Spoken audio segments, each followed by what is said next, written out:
Data സ്ട്രക്ചറിലെ കുറച്ച് important ആയിട്ടുള്ള PSC questions ആണ് ഇന്ന് ഡിസ്കസ് ചെയ്യുന്നത്. First question, which among the following algorithm is used to form a minimum spanning tree? ഒരു ട്രീയിലെ എല്ലാ എഡ്ജസിൻ്റെയും വെയ്റ്റ്സിൻ്റെ സമ്മ, അതാണ് ഒരു സ്പാനിങ് ട്രീയുടെ കോസ്റ്റ് എന്ന് പറയുന്നത്. ഈ സ്പാനിങ് ട്രീയുടെ കോസ്റ്റ്, അതായത് എല്ലാ എഡ്ജസിൻ്റെയും വെയ്റ്റ്സിൻ്റെ സം എന്ന് പറയുന്നത് മിനിമം ആയിരിക്കുന്നതാണ് മിനിമം സ്പാനിങ് ട്രീ ക്രിയേറ്റ് ചെയ്യുന്നതിനുള്ള രണ്ട് അൽഗോരിതംസ് ആണ് Kruskal's algorithm, Prim's algorithm. Greedy technique use ചെയ്യുന്ന രണ്ട് അൽഗോരിതംസ് ആണ് ക്രസ്കൽസ് അൽഗോരിതം, പ്രിംസ് അൽഗോരിതം. ചോദിക്കാറുണ്ട്, ഗ്രീഡി അൽഗോരിതംസിൻ്റെ എക്സാമ്പിൾസ് ആയിട്ട് ചോദിക്കാറുണ്ട്. ക്രസ്കൽസ് അൽഗോരിതത്തിൽ എല്ലാ എഡ്ജസും ഇൻക്രീസിങ് ഓർഡറിൽ, അതിൻ്റെ വെയ്റ്റിൻ്റെ ഇൻക്രീസിങ് ഓർഡറിൽ സോർട്ട് ചെയ്യും. ഫസ്റ്റ് സ്മോളസ്റ്റ് എഡ്ജിൽ തുടങ്ങി നെക്സ്റ്റ് എഡ്ജിലേക്ക് പോകുമ്പോൾ ഒരു സൈക്കിൾ ഫോം ചെയ്യാത്ത രീതിയിൽ സ്പാനിങ് ട്രീ ക്രിയേറ്റ് ചെയ്യും. ക്രസ്കൽസ് അൽഗോരിതത്തിൻ്റെ time complexity order of log v ചോദിക്കാറുണ്ട്, time complexity. Prim's algorithm minimum spanning tree form ചെയ്യാൻ തന്നെയാണ് യൂസ് ചെയ്യുന്നത്. ഗ്രീഡി ടെക്നിക്ക് തന്നെയാണ് പ്രിംസ് അൽഗോരിതം യൂസ് ചെയ്യുന്നത്. പ്രിംസ് അൽഗോരിതത്തിൻ്റെ ടൈം കോംപ്ലക്സിറ്റി എന്ന് പറയുന്നത് order of v plus log v. Next question, a complete binary tree in which any node value is at least as large as the value of its child node is known as. Heap data സ്ട്രക്ചറാണ് ഇതിൻ്റെ answer. Heap എന്ന് പറഞ്ഞാൽ ഒരു complete binary tree ആണ്. ഇനി എന്താണ് complete binary tree, അതറിയില്ലെങ്കിൽ ഞാൻ ഒന്ന് ഷോർട്ടായിട്ട് പറഞ്ഞു പോവാം. ഹീപ്പ് തന്നെ രണ്ട് ടൈപ്പിൽ വരുന്നുണ്ട്, max heap, min heap. Root node അതിൻ്റെ ചൈൽഡ്സിനേക്കാൾ അല്ലെങ്കിൽ അതിൻ്റെ സബ് ട്രീനേക്കാളും വലുതായിരിക്കുമ്പോൾ, ഹയർ വാല്യൂ ആയിരിക്കുമ്പോഴാണ് മാക്സ് ഹീപ്പ് എന്ന് പറയുന്നത്. ഓരോ നോഡ് എടുക്കുമ്പോഴും അത് അതിൻ്റെ ചൈൽഡ് നോഡ്സിനേക്കാളും വലുതായിരിക്കണം. അങ്ങനെ വരുമ്പോൾ അത് മാക്സ് ഹീപ്പ് ആയിരിക്കും.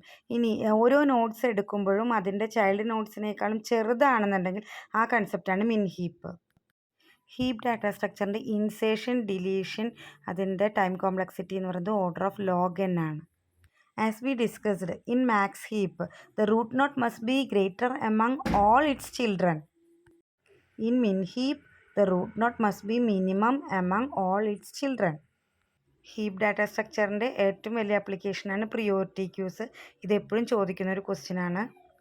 പ്രിയോറിറ്റി ക്യൂ ഇംപ്ലിമെൻറ്റ് ചെയ്യാനായിട്ട് ഏറ്റവും സ്യൂട്ടബിൾ ആയിട്ടുള്ള ഡാറ്റ സ്ട്രക്ചർ ചോദിക്കാറുണ്ട്, അത് ഹീപ്പാണ്. Other applications of heap data structure are heap sort algorithm, memory management, graph algorithm and job scheduling. Binary ട്രീയുടെ ബേസിക്സ് ആയ എന്നാൽ വളരെ ഇമ്പോർട്ടൻ്റ് ആയിട്ടുള്ള കുറച്ച് പോർഷൻസ് പറയാം. നമ്പർ ഓഫ് ചിൽഡ്രനെ ബേസ് ചെയ്തിട്ടുള്ള ബൈനറി ട്രീസ് ആണ് full binary tree, degenerate binary tree and skewed binary tree. എപ്പോഴും കൺഫ്യൂസിങ് ആയിട്ടുള്ള ഒരു ഏരിയ ആണ് full binary tree, complete binary tree, perfect binary tree. ഇതെല്ലാം ഇതിൽ പറയുന്നുണ്ട്. ഒരു നോർമൽ ബൈനറി ട്രീയിൽ എത്ര ചിൽഡ്രൻ ആവാം? Maximum 2, 0, 1 or 2. ഇതാണ് നോർമൽ ബൈനറി ട്രീ വരുന്നത്. 0 എന്ന് പറയുമ്പോൾ ലീഫ് നോഡ്, ഒരു ചൈൽഡ് ആവാം, അല്ലെങ്കിൽ മാക്സിമം 2 ചിൽഡ്രൻ. ഒരു ഫുൾ ബൈനറി ട്രീയിൽ ഏത് നോഡ് എടുക്കുകയാണെങ്കിലും ചിൽഡ്രൻ എന്ന് പറയുന്നത് 0 or 2 ആയിരിക്കും. ഒന്നുകിൽ ലീഫ് നോഡ് ആയിരിക്കും, അല്ലെങ്കിൽ 2 ചിൽഡ്രൻ ഉണ്ടായിരിക്കണം. പ്രോപ്പർ ബൈനറി ട്രീ എന്ന് പറയുന്നത് ഫുൾ ബൈനറി ട്രീ തന്നെയാണ്. കണ്ടീഷൻ ഇതാണ്, ഒന്നുകിൽ 2 ചിൽഡ്രൻ അല്ലെങ്കിൽ നോ ചിൽഡ്രൻ. എല്ലാ ഇൻറ്റേർണൽ നോഡ്സിനും സിംഗിൾ ചൈൽഡ് മാത്രം ഉണ്ടാവുന്ന ട്രീസാണ് ഡീജനറേറ്റ് ഓർ പാത്തോളജിക്കൽ ട്രീ. ഈ സിംഗിൾ ചൈൽഡ് എന്ന് പറയുന്നത് ലെഫ്റ്റ് ഓർ റൈറ്റ് ആവാം. സിംഗിൾ ചൈൽഡ് വരുന്ന പാത്തോളജിക്കൽ അല്ലെങ്കിൽ ഡീജനറേറ്റ് ട്രീ തന്നെയാണ് squid binary tree. Squid binary ട്രീയിൽ ലെഫ്റ്റ് സ്ക്യൂഡ്, റൈറ്റ് സ്ക്യൂഡ് എന്ന് പറഞ്ഞിട്ട് രണ്ട് കാറ്റഗറി ഉണ്ട്. ലെവൽസിന് ബേസ് ചെയ്തിട്ടുള്ള ബൈനറി ട്രീയുടെ കാറ്റഗറീസ് ആണ് complete binary tree, perfect binary tree, balanced binary tree. ഒരു binary tree complete binary tree ആവുന്നത് അതിൻ്റെ എല്ലാ ലെവൽസും കംപ്ലീറ്റ്ലി ഫിൽഡ് ആയിരിക്കണം, ലാസ്റ്റ് ലെവൽ ഒഴികെ. All the leaf elements must lean towards the left. ഒരു ഫുൾ ബൈനറി ട്രീയിലെ ലീഫ് നോഡ് ഒഴികെ ബാക്കി എല്ലാ നോഡ്സിനും 2 ചിൽഡ്രൻ ഉണ്ടായിരിക്കും. സോ അത് ലെവൽസ് എല്ലാം ഫിൽഡ് ആയിരിക്കും. അപ്പോൾ ഒരു ഫുൾ ബൈനറി ട്രീ എന്ന് പറയുന്നത് കംപ്ലീറ്റ് ബൈനറി ട്രീ തന്നെ ആയിരിക്കും. എന്നാൽ തിരിച്ച് ഒരു കംപ്ലീറ്റ് ബൈനറി ട്രീ എന്ന് പറയുന്നത് ഫുൾ ബൈനറി ട്രീ ആയിരിക്കണമെന്നില്ല. പെർഫെക്റ്റ് ബൈനറി ട്രീ എന്ന് പറഞ്ഞാൽ ഫുൾ ബൈനറി ട്രീയുടെ കണ്ടീഷനും പ്ലസ് ലെവൽസ് എല്ലാം ലീഫ് ഉൾപ്പെടെ എല്ലാ ലെവൽസും സെയിം ആയിരിക്കും ചെയ്യുമ്പോഴാണ് പെർഫെക്റ്റ് ബൈനറി ട്രീ ആവുന്നത്. Perfect binary tree, full binary tree example ഇവിടെ കൊടുത്തിട്ടുണ്ട്, ഇത് നോക്കുമ്പോൾ മനസ്സിലാവും. അനദർ ഇമ്പോർട്ടൻ്റ് ഏരിയയാണ് balanced binary tree.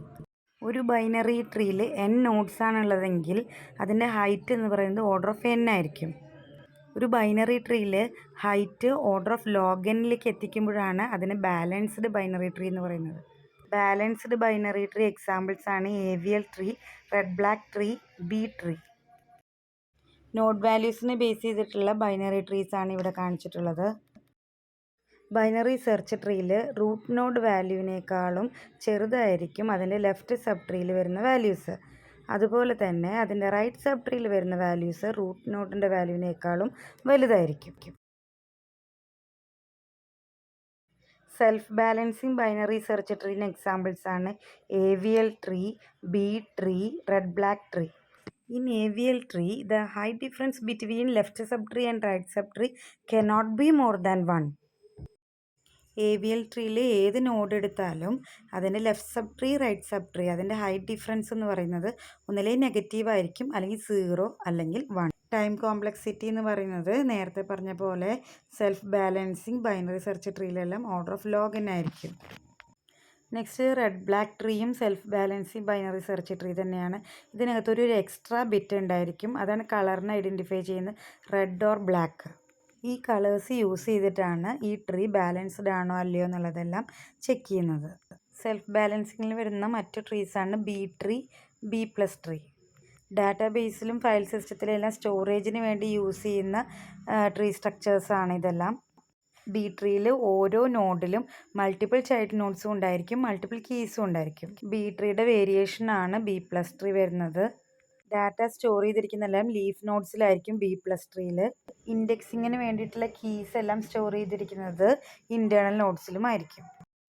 Binary tree insertion, deletion, searching, time complexity order of n ആണ്. Binary search tree insertion, deletion, searching, time complexity order of n തന്നെയാണ്. AVL ട്രീയുടെ നമ്മൾ നേരത്തെ പറഞ്ഞു ഓർഡർ ഓഫ് ലോഗ് n ആണ് time complexity. Next question, heap allocation is required for languages supporting. Answer dynamic data structures. സോർട്ടിങ്ങിൽ നിന്ന് ധാരാളം questions ചോദിക്കാറുണ്ട് ഡാറ്റ സ്ട്രക്ചറിൽ. സോർട്ടിങ്ങിന് ബേസ് ചെയ്തിട്ട് കുറേ ക്വസ്റ്റ്യൻസ് നേരത്തെ ഒരു വീഡിയോ ഇട്ടിട്ടുണ്ട്, അതിൻ്റെ ലിങ്ക് ഞാൻ ഡിസ്ക്രിപ്ഷനിൽ കൊടുക്കാം. For sorting an array of size smaller than 16 dash is an efficient algorithm. Insertion sort ആണ് answer. The data structure ideally suited for solving the Königsberg problem is. Graph ആണ് answer. Compaction of storage for efficiency is required when data is stored in. Answer linear queue. Data സ്ട്രക്ചറിലെയും മറ്റ് സബ്ജക്ട്സിലെയും important ക്വസ്റ്റ്യൻസുമായി ഉടനെ കാണാം.